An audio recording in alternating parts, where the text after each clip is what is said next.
Swimming World Television, joined by Dave Durden, head coach of California. Yeah. John Morris giving you a little crap. Yeah, always. John, you're next. I'm coming for you. Dave, how was the summer?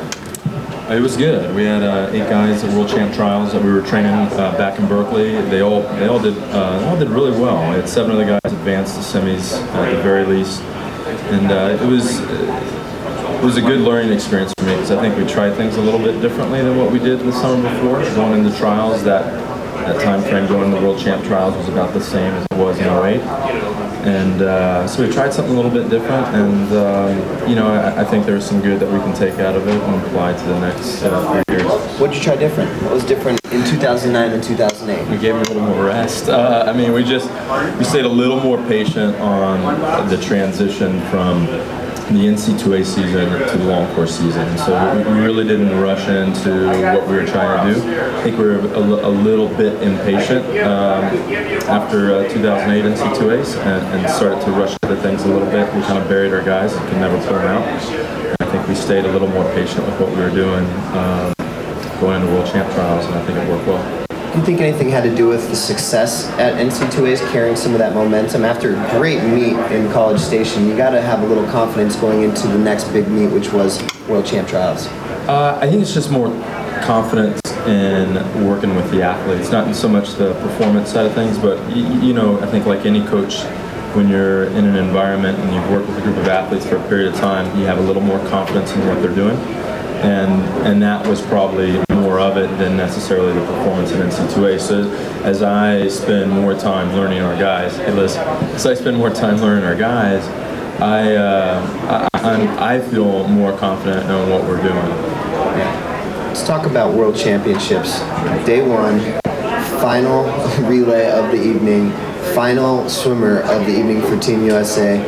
Your boy Nathan Adrian. Yeah. How confident were you when knowing he's stepping up against a guy who's been pretty fast and been at that international level for a long time? How confident were you that he was going to get the job done? A couple things about that. With Nathan and Fred, I coached both those athletes. Yeah. And so didn't even make that connection. I forgot you were the one who was coaching Fred when he first broke 19. Yeah. So it was kind of.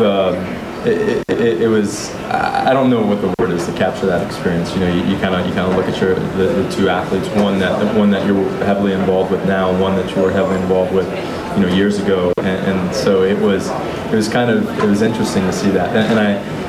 And Fred, if anything, is such a great relay swimmer. I think he was 47 flat in 2003 when 47 flat used to be a really great relay split. So he's at 46 too, or whatever. So the guy can get it done, and you know that. And the one thing that I've learned about Nathan over time is he's a phenomenal racer. You just don't count him out of any situation. And I felt before they dove in that if he was close or with Fred at the 50, then Team USA had a chance.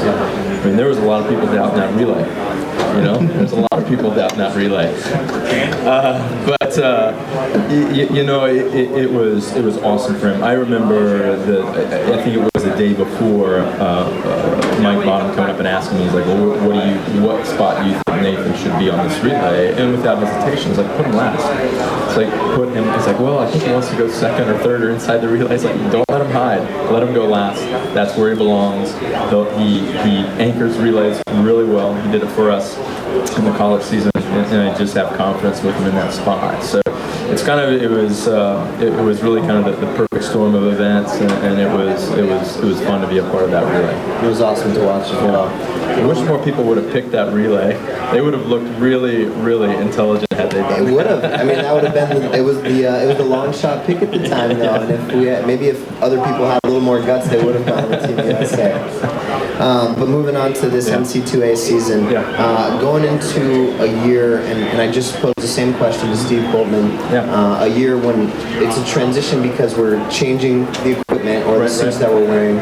And people have just spent a year recruiting a class who have been suited. And now this year they're not able to wear the suits. And now also you're going into a new recruiting season where you're looking at times from last year trying to figure out which one of these are a little bit more suited and which one of these are legitimate swimmers that are going to be able to make the transition back to the less suit unaffected. How does that come into play in both looking at last year's incoming class and then this next class that you're recruiting right now? I don't know. Is it a factor?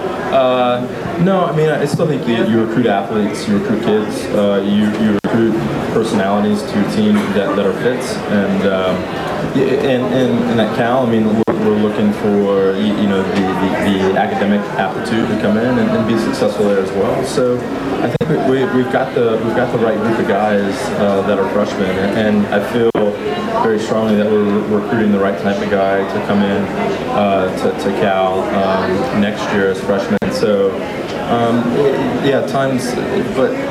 times are important, but it doesn't tell the whole story. And there's a lot of things that you kind of look for, and some things that good swimmers do well, and you try and say, okay, yeah, that's something that's going to translate really well to our program. Whether it be underwater kicking. I mean, Tom Shields as a high school senior is probably one of the best underwater kickers, and even kind of talking about suits, it can be a misnomer. I mean.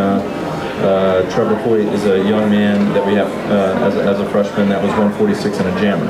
Okay, so 146 in the IM. Hey man, how are you? 146, and that's his coach that did a heck of a job with him right there. He's 146 in a jammer.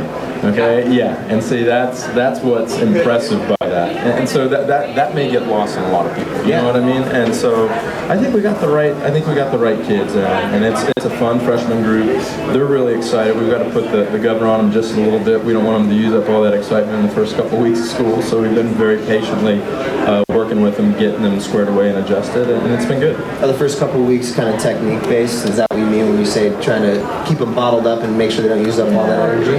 Yeah, I don't know if it's really we talk about technique for the sake of technique. I mean, we talk about concepts, and actually what we did this year, which was really cool, is our guys kind of took some ownership of the 4 strokes, and so we had our athletes teaching the team about backstroke. And when I say athletes, we had one of our athletes, Guy Barnett, who's a talented backstroker, and it was great. I mean, these guys, honestly, these guys would have done a better job than I would have. And talking to the team about this, they were invested in it. The things that they talked about, I think, were really relevant and pertinent to what the athletes are feeling in the water, and the questions were fantastic. It was awesome. I mean, it's one of those things that I wish I would have done sooner, like I would have done last year, 2 years ago. But and I'll probably go away from it next year, and then 5 years from now, hey man, we should probably do that again because that was really good. It's one of those things that you always forget about as you get to this point in the season. One of those things you can't force, though. It's got to be yeah. It absolutely. It's only as good as they make it, and they made it fantastic. It's not the Pac-10. It's not even the Pac-6 anymore. It's now the Pac-5. Does that change anything with the absence of University of Washington? Maybe even just from an element of where you feel and your comfort level as a college coach? From the conference dynamic, I think your heart goes out for the Washington Swimmers. We have one young man that joined us that when they dropped the program. We have one local young man that was going to Washington, so you certainly feel that pain. You could hear over the phone as we went through that process, just the disappointment that they had.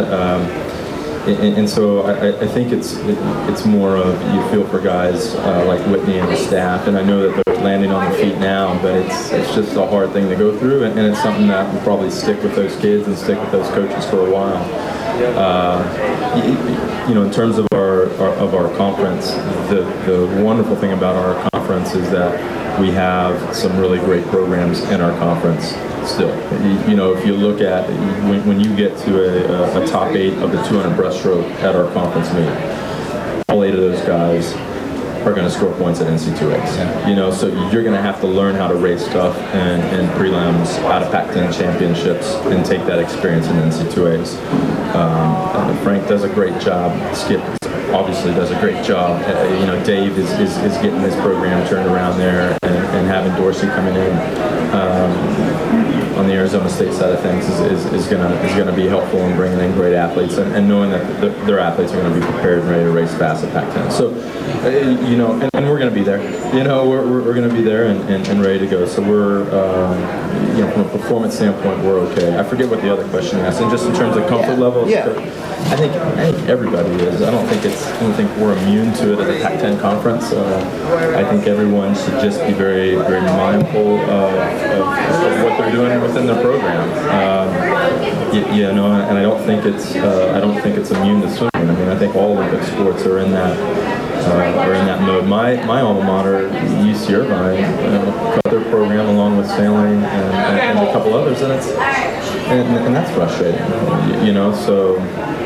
There's guys that I swam with, and there's, you know, certainly it's a program that I continue to watch, being an alumni of that program, and now it's, you know, as you get to a Big West Conference, they're just not there, and so that's going to be a hard thing to kind of set in for me personally this year with that program. Scary stuff. Yeah. Dave, thank you so much for your time. No problem. I'm Garrett McCaffrey from Swimming World TV, and I've just been called out by head coach Dave Durden for some of my Roma picks. Thanks, Dave.